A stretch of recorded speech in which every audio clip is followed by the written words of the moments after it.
Assalamualaikum dan salam sejahtera. Saya Nazrika. Ini agenda awani. Sempena lawatan sulung Perdana Menteri ke-10 Datuk Seri Anwar Ibrahim ke Singapura pada hari ini, kita akan melihat apakah perkara yang menjadi tumpuan dalam lawatan kali ini dan adakah lawatan ini memberikan satu signal ataupun isyarat bahawa hubungan dua hala negara yang berjiran sejak sekian lama dan mempunyai sejarah yang begitu mendalam akan bertambah erat selepas ini kerana isu-isu yang bertindih ataupun isu-isu yang tertunda semakin berkurangan, walaupun ada satu dua isu yang mungkin akan diselesaikan antara kedua belah pihak, antara pemimpin dan sebagainya, tetapi lebih kepada hubungan persetujuan berkaitan dengan ekonomi baru, iaitu ekonomi digital dan juga ekonomi berkaitan dengan green economy. Jadi untuk melihat signifikan lawatan PM Anwar Ibrahim ke Singapura hari ini, Dr. Oh Ihsan sudah pun bersedia di talian Google Meet pada malam ini, Fellow Kanan Institut Hal Ehwal Antarabangsa Singapura yang kini berada di Singapura. Selamat petang, Dr. Oh. Selamat petang ke semuanya. Terima kasih. Dari perspektif doktor sendiri melihat lawatan sulung Perdana Menteri Anwar Ibrahim sejak mengangkat sumpah pada akhir November tahun lalu, apa yang signifikannya? Anwar Ibrahim memang merupakan seorang sahabat yang lama negara Singapura semasa dia menjadi menteri dan juga timbalan Perdana Menteri di tahun 80-an dan 90-an. Memang kebanyakan kali dia berlawat ke Singapura dan juga berbincang tentang masalah-masalah dan juga bidang-bidang yang dapat dikerjasama di antara Malaysia dan Singapura. Dalam lawatan sulung beliau sebagai Perdana Menteri Malaysia ini, kita dapat lihat bahawa kebanyakan bidang-bidang yang mereka akan berbicara adalah mengenai bidang-bidang yang berteknologi tinggi, umpamanya bidang-bidang pembangunan hijau ataupun perdagangan digital dan sebagainya. Ini adalah kerana hubungan dan khususnya hubungan perdagangan di antara Malaysia dan Singapura telah pun tersangat rapat di kebelakangan ini. Jadi sekarang kita seharusnya kedua-dua pihak menaik tarafkan kerjasama tersebut, iaitu dalam bidang yang mempunyai unsur-unsur yang lebih berteknologi tinggi, umpamanya hijau dan juga digital tersebut. Ya, dari tiga perjanjian yang dimeterai hari ini, antaranya berkaitan dengan green economy, ekonomi digital, perdagangan ekonomi digital dan juga berkaitan dengan personal data, cyber security dan juga ekonomi digital, bagaimana ia mampu mengukuhkan hubungan dua hala antara negara berjiran ini di situasi yang amat mencabar, suasana fasa recovery COVID-19 dan unjuran badan-badan ekonomi dunia mengatakan bahawa dunia akan berhadapan dengan recession, tetapi untuk rantau ini ekonomi ataupun pertumbuhan ekonomi akan terus berada di landasan yang menggalakkan walaupun tidak setinggi yang diharapkan, terutamanya di Singapura, Malaysia, Thailand dan juga Indonesia. Tetapi apakah quick wins dari agreement ini yang mampu flourish ataupun mampu membangkitkan lebih banyak ruang-ruang kerjasama, terutamanya dalam ekonomi digital dan juga green economy pada pandangan doktor? Jika kita mahu membangkitkan lagi ekonomi selepas pandemik yang sangat serius tersebut, jadi bukan sahaja kita mesti membangunkan ekonomi dalam bidang umpamanya bahan ataupun bahanan ataupun trade in goods di antara Malaysia dan Singapura itu sudah sangat banyak. Tetapi kita sekarang mesti bekerjasama dengan lebih rapat lagi dalam bidang perkhidmatan dan khususnya perkhidmatan finansial ataupun perbankan. Dia itu mengapa umpamanya persetujuan untuk dapat melindungi data-data peribadi Ya. itu sangat penting, dan juga perdagangan digital tersebut, kerana untuk mencetuskan lagi pembangunan ekonomi bagi kedua-dua negara ini, itu adalah dalam bidang perkhidmatan dan bidang perkhidmatan perbankan dan juga berteknologi tinggi. Ya, pada pandangan Dr. Oh, bagaimana situasi ini akan membangkitkan situasi menang-menang ataupun win-win situation? Kerana kita tahu Singapura sudah sekian lama menjadi hub ekonomi perkhidmatan berasaskan digital dan juga green economy.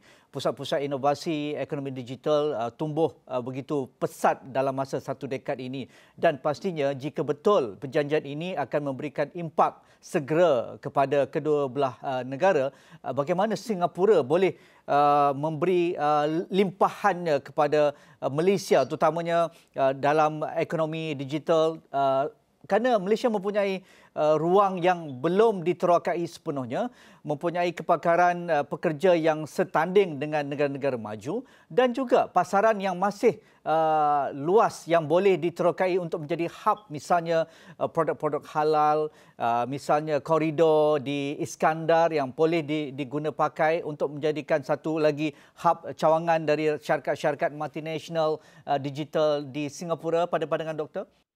Ya, ini memang mengapa kerjasama dua hala sangat penting. Umpamanya pembangunan perbankan yang memang terlalu pesat sudah di Singapura itu, Singapura sekarang kekurangan ruang ataupun tempat. Jadi umpamanya apa yang dikatakan back room ataupun isi-isi yang berteknologi tinggi untuk pembangkang itu tidak payah lagi disituasikan di Singapura. Dia boleh diasaskan di Malaysia, umpamanya untuk memproses data-data pembangkan, finansial dan sebagainya. Jadi itu akan menolong membangunkan industri pembangkan di Malaysia juga. Dan dari segi yang lain, umpamanya bagi makanan-makanan halal dan sebagainya, memang di rantau ini dan juga di benua Islam seluruh dunia, jika adanya sertifikasi atau certification untuk halal untuk makanan-makanan tersebut dari Malaysia, itu memang sangat pakai di benua Islam.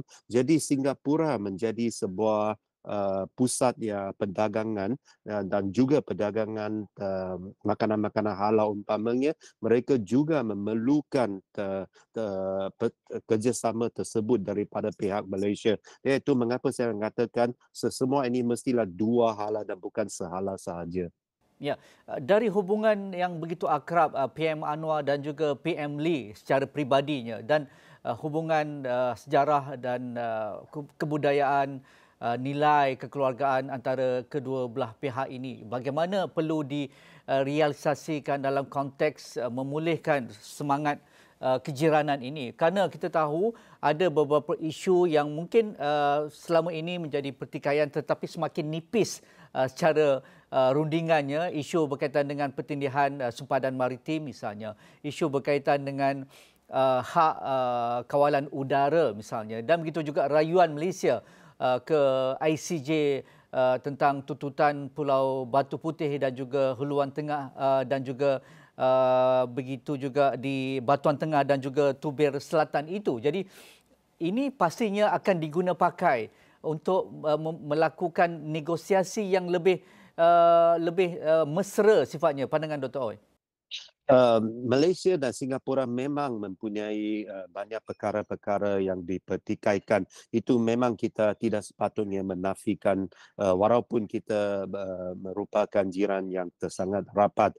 Tetapi kita ada macam satu SOP ataupun Standard Operating Procedure untuk bagaimana kita menyelesaikan ataupun mengetepikan pertikaian-pertikaian tersebut. Iaitu umpamanya kita mungkin akan gaduh sedikit, umpamanya pertikaian sempadan dan sebagainya ataupun bekalan air dan sebagainya. Tapi selepas gaduh 2-3 minggu, kita adanya pegawai-pegawai yang dapat duduk dan mereka akan berbincang. Jika bincangan tersebut dapat menyelesaikan masalah itu, jadi kita selesaikan. Kalau tidak dapat, jadi kita akan menyerahkan kepada umpamanya apa yang dikatakan ICJ, iaitu Mahkamah Dunia untuk membuat satu keputusan. Jadi seperti apa yang dikatakan keputusan untuk perkara Pulau Putih tersebut, dia memang mengatakan bahawa Singapura yang akan menguasai pulau tersebut. Malaysia mungkin tidak begitu gembira dengan keputusan tersebut, tetapi dalam semangat kejiranan kita akan mengatakan bahawa kita mungkin tidak berapa gembira, tetapi akhirnya kedua-dua pihak mesti dan juga selalunya mematuhi keputusan Mahkamah Dunia tersebut. Adakah dengan perjumpaan lebih kerap antara dua pemimpin dan juga pegawai kanan utama negara ini dapat menyelesaikan ataupun iron out beberapa isu yang bertindih ini ataupun yang sentiasa menjadi ataupun perdebatan hangat antara Singapura dan Malaysia, kerana retreat dua pimpinan utama yang terakhir dilakukan pada 2019 kerana ia menjadi satu rutin tahunan, tetapi sejak COVID ia tidak dapat dilakukan. Adakah dengan retreat ini wajar disegerakan? Mungkin tahun ini Putrajaya akan menjadi tuan rumah? Memang kita mengambil dia setahun di Singapura dan setahun di Malaysia dan sebagainya.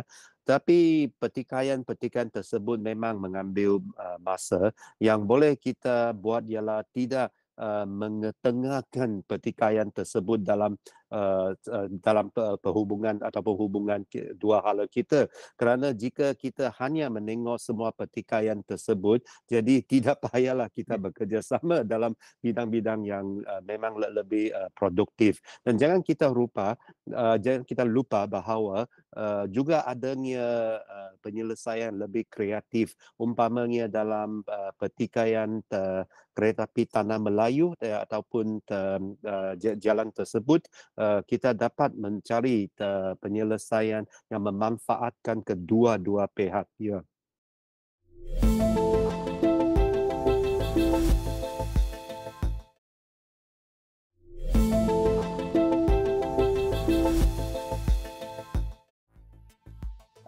Antara kemajuan dalam hubungan dua hala ini apabila kedua-dua negara bersetuju untuk membina RTS, Sistem Transit Rapid antara Woodlands menuju ke Johor Bahru di Bukit Tagah, dan dijangkakan pada akhir 2024 projek besar ini akan lengkap dan juga siap akan dimanfaatkan ratusan ribu warga negara bayi besar yang berinteraksi ataupun bergerak antara Malaysia dan Singapura. Adakah ini juga perlu dimanfaatkan, bukan hanya berhenti setakat RTS antara Woodlands dan juga Johor Bahru untuk mengatasi isu kesesakan di tambak dan juga di second link, tetapi mungkin ia boleh dilebarkan lagi dengan menambah baik kemasukan antara dua negara ini. Kalau di Eropah EU itu, sepadan mereka tidak perlu berhenti di checkpoint kerana mereka ada perjanjian dalam EU. Mengapa tidak? Kalau ASEAN ini, Malaysia, Singapura boleh mulakan dahulu, tidak perlu ada satu checkpoint yang berbentuk fizikal, tetapi kita tahu kita sudah memasuki Singapura ataupun memasuki Johor Bahru dengan sistem-sistem yang lebih canggih pada masa akan datang. Memang jika Malaysia dan Singapura dapat tidak payah kita melintasi sempadan dengan pasport dan sebagainya, mungkin dengan sebuah kad yang dapat macam touch and go dan memudahkan perjalanan kita dari Malaysia ke Singapura ataupun Singapura ke Malaysia, itu memang akan menjadi sebuah teladan yang sangat penting untuk membuka ke semua sempadan di dalam negara-negara ASEAN ini.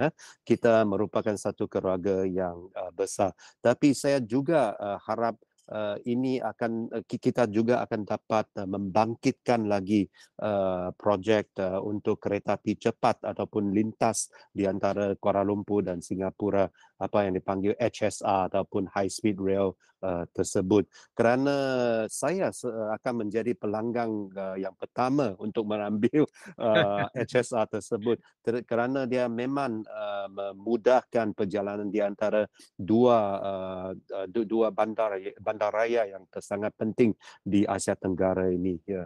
Ya, pada pentadbiran lalu di bawah pentadbiran Datuk Seri Ismail Sabri, projek HSR ini ataupun kereta api berkelajuan tinggi ini sudah dimulakan untuk dirundingkan semula antara kerajaan Singapura dan Kuala Lumpur pada ketika itu di peringkat perbincangan awal selepas di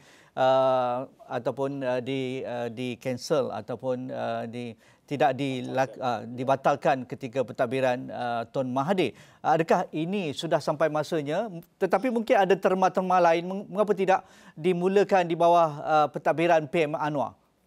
Ya, HSR ataupun tren berkelajuan tinggi tersebut dibatalkan di bawah kerajaan Tan Sri Muhyiddin Yassin, bukan Tun Mahathir. Silap Ya, saya.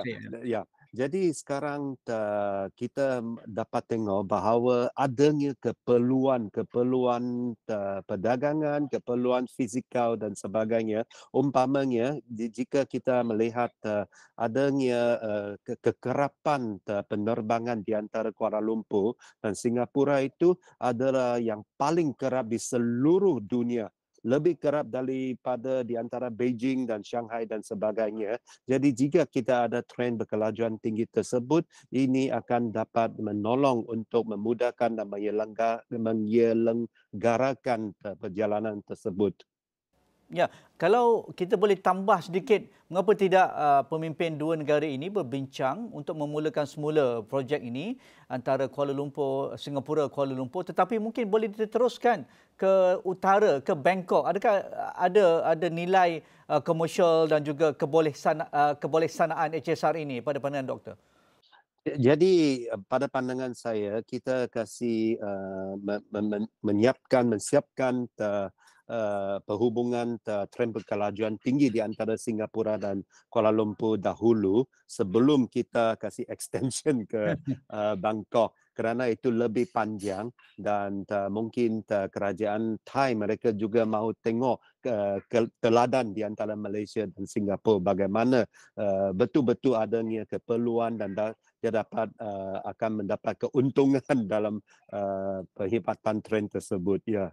Ya, dari sudut hubungan dua hala ini, Malaysia dan Singapura antara negara yang aktif dalam pertubuhan ASEAN. Tetapi ketika COVID ini dan apabila isu Myanmar menjadi darah atau menjadi isu yang membuatkan ASEAN kurang signifikan kerana gagal menguruskan isu dalaman pemberontakan tentera di Myanmar dan sehingga kini tidak ada penyelesaian yang tuntas. Bagaimana dengan lawatan ini mungkin ada perbincangan mungkin sedikit ataupun tidak berkaitan dengan peranan Singapura dan juga ASEAN yang begitu, terutamanya Kuala Lumpur dan Singapura, begitu vokal berkaitan dengan tindakan junta perlu membuka semula demokrasi. Jadi adakah ini wajar dilihat dengan lawatan ini? Ya, dia mungkin menjadi salah satu perkara yang dibincangkan oleh kedua-dua pihak kerana Malaysia, Singapura dan Indonesia memang mengambil position yang sangat keras untuk bertindak terhadap junta di Myanmar tersebut, tetapi dalam ASEAN secara amnya keputusan hendaklah diambil secara sebulat suara di antara semua negara-negara ASEAN. Jadi adanya negara-negara umpamanya Kamboja dan sebagainya, mereka tidak bersetuju untuk mengambil tindakan yang lebih keras terhadap junta di Myanmar tersebut. Jadi Malaysia, Singapura dan Indonesia mungkin dalam fikiran saya dari segi ekonomi, mereka boleh menekan lebih dengan lebih keras terhadap junta Myanmar tersebut. Dan pada pandangan Dr. O, adakah ini juga wajar diangkat oleh Malaysia, Singapura dan juga Indonesia kerana tidak lama lagi akan berlaku sidang kemuncak ASEAN di Indonesia dan kali ini pengurusi ASEAN adalah Bapa Jokowi. Jadi adakah ini akan mencerminkan ruang yang lebih uh, lebih keras ataupun kenyataan-kenyataan yang lebih bertanggungjawab pemimpin ASEAN untuk menjadikan ASEAN lebih relevan dalam isu Myanmar? Ya, saya yakin Pak Jokowi memang akan mengutarakan perkara tersebut dalam sidang kemuncak ASEAN tersebut. Malaysia, Singapura dan Indonesia mesti bekerja dengan lebih rajin untuk memujuk negara-negara ASEAN lain umpamanya Thailand ataupun Filipina dan sebagainya untuk mengambil tindakan yang lebih sewajar, lebih keras terhadap junta tersebut. Tetapi dengan kekurangan umpamanya Laos ataupun Kemboja, ASEAN tidak dapat mengambil suatu keputusan ataupun tindakan di atas nama ASEAN. Tetapi jika negara-negara yang memang yang lebih penting umpamanya dalam ASEAN, mereka sebulat suara, ini juga akan mencipta sebuah tekanan yang lebih keras terhadap junta tersebut. Itu dari aspek ASEAN. Bagi Dr. O, hubungan Malaysia-Singapura ini juga menjadikan mengembalikan bagaimana signifikan kedua-dua negara mengangkat nilai universal kepelbagaian kaum ada di kedua negara, ada kekuatan di Kuala Lumpur, ada kekuatan di Singapura dan bagaimana peningkatan Islamofobia di kebanyakan negara-negara Eropah dan juga the right wings di kebanyakan negara-negara Eropah juga begitu juga elemen rasisme dalam masyarakat yang sentiasa menjadi duri dalam daging bagi negara yang berbilang kaum dan juga kepelbagaian agama ini. Bagaimana kedua-dua negara boleh belajar antara satu sama lain. Malaysia ada kekuatan, Singapura ada kekuatan dan tidak banyak beza antara kedua-duanya. Jadi bagaimana kita boleh bersatu padu dalam hal ini? Saya fikir dalam hal ini Malaysia dan Singapura mereka merupakan negara-negara yang mempunyai kepelbagaian kaum dan agama dan sebagainya. Dalam umpamanya dalam diplomasi antara bangsa, mereka lebih kurang boleh mengambil position yang lebih kurang sama dan mungkin mereka mengemukakan umpamanya projek-projek yang katakan joint project di antara Malaysia dan Singapura untuk memupuk semangat kepelbagaian kaum dan agama di pentas dunia. Ini akan lebih meyakinkan dunia kerana dia bukan dikemukakan oleh sebuah negara sahaja, tetapi ada dua negara yang berjiranan. Kerana kita dapat tengok di benua-benua yang lain di dunia ini, kebanyakan negara yang berjiranan, mereka bukan berkawanan, mereka bermusuhan satu sama lain. Jadi dua negara yang berjiranan dapat mengemukakan projek-projek ataupun joint project yang memupuk semangat kepelbagaian kaum dan agama di pentas dunia itu memang sangat penting. Ya, dari aspek itu, apakah langkah-langkah diplomasi ataupun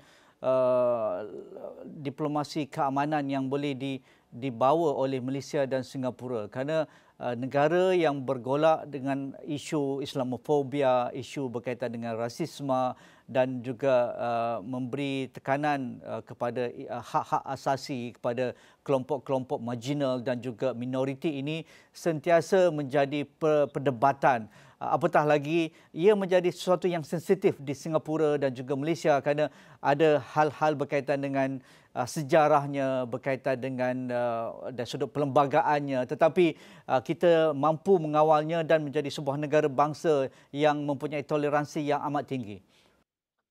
Mungkin Malaysia dan Singapura umpamanya mereka boleh bersama ataupun jointly sponsor resolusi-resolusi di Pertubuhan Bangsa-Bangsa Bersatu untuk apa yang dikatakan condemn marginalisasi kaum-kaum minoriti tersebut di seluruh dunia, ataupun mereka juga dapat secara bersama untuk sharekan apa-apa yang mereka buat dalam tempoh ini untuk memupuk semangat kepelbagaian kaum dan agama. Okey, saya rasa itu menarik untuk kita simpulkan lawatan rasmi PM Anwar Ibrahim ke Singapura pada hari ini.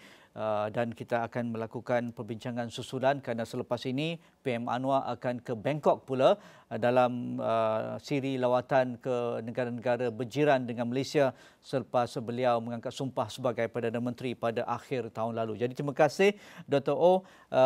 O Ihsan, Senior Fellow ataupun Fellow Kanan Institut Hal Ehwal Antarabangsa di Singapura berkaitan dengan lawatan rasmi Malaysia ataupun lawatan rasmi Perdana Menteri Malaysia ke Singapura pada hari ini. Sekian, Assalamualaikum, kita jumpa lagi.